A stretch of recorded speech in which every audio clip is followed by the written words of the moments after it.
I think few things for me exemplify the darkness in the political class in Britain. So, as the Julian Assange case, I know it's a case very close to your heart. Tell me a little bit about how you came to this case. I think you're right to mention the Assange case as almost a microcosm of the the impact of the extremism that has swept across societies that hold up a facade saying democracy. Mm. And they're not. They're not accountable. Yes, greed is an element in this, but it's about very hard-nosed ideology. And it's an ideology that believes in, at best, 2/3 societies, with the middle third struggling as best they can, and the bottom third abandoned, and the top third in charge. The word class is almost never used, and certainly class has changed a great deal, certainly in my lifetime. But this is the issue that we're talking about. And with that, of course, has come a state of almost permanent warfare. And the great majority of this almost permanent state of war is an increasingly extremist West, led by an increasingly extremist United States. So when you consider that background, along comes an organization called Wikileaks, whose founder, Julian Assange, has invented a way for us to find out what these extremists are thinking, what they're planning, what they're doing, why they start wars. It's a window into their cynicism.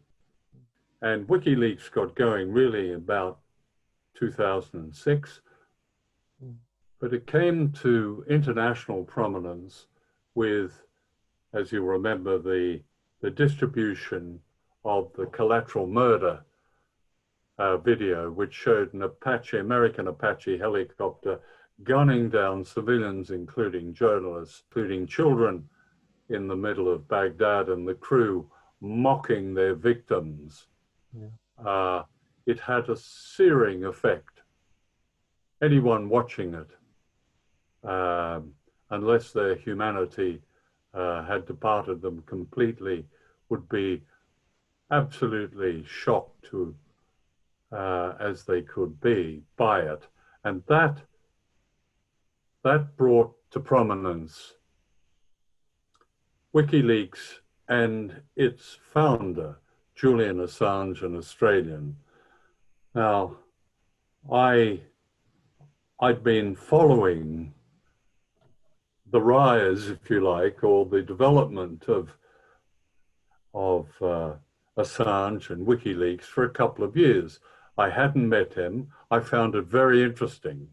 When Julian arrived here in London in 2009, I believe, and WikiLeaks really set up their headquarters as part of the Centre for Investigative Journalism, which was then run by a mutual friend, Gavin McFadden, the late Gavin McFadden. And it was through Gavin that I met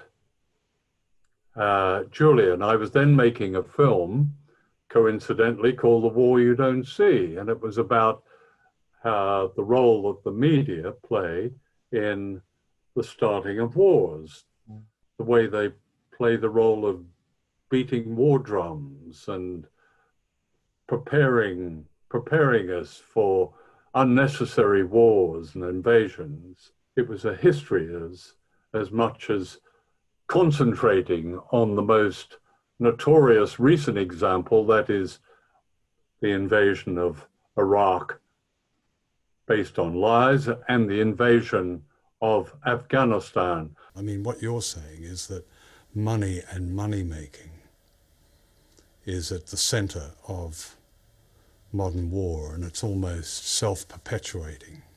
Yes, and it's becoming worse. That's when I first met him.